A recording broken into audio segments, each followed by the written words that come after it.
Dati akala ko ang sukatan ng tagumpay o kaya ay pag-asenso ay nababase sa kung gaano katalino ang isang tao. Pero kinalaunan, na-realize ko na ang dami pa rin namang umaasenso na hindi rin naman ganun katalino.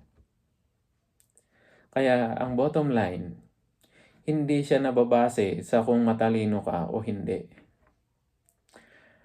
Ang pinaniniwalaan ko, nakabase kung ikaw ay may lakas ng loob para mag-take ng risk.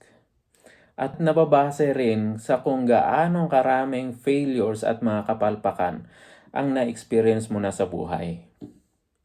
Pero yung mga maraming kapalpakan at maraming failures, pero marunong o alam niya kung paano kapulutan ng mga aral at alam niya paano matuto sa mga bawat pagkakamali at bawat failures.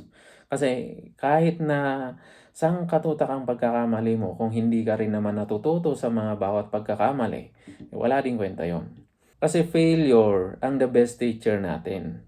Kasi mas natututo tayo pag actual na na-experience natin ang mga pagkakamali kaysa naman sa teorya-teorya lang. Kaya mas maraming failure, mas maraming aral, mas natututo tayo. Kaysa naman yung takot tayong mag-fail, paano tayo matututo nun?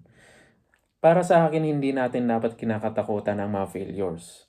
Kasi hindi may iwasan yan. Parte ng buhay yan.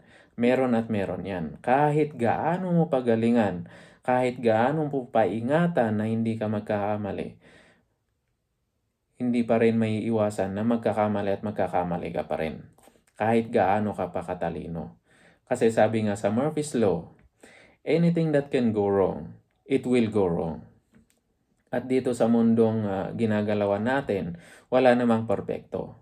Kaya ang ibig sabihin nun, lahat ng bagay pwedeng maging mali. Lahat ng bagay pwedeng mag-fail. Kaya wag nating katakutan ang isang bagay na normal. Matuto na lang tayo nakapulutan ng mga aral ang bawat pagkakamali natin. Kasi doon tayo tunay na natututo.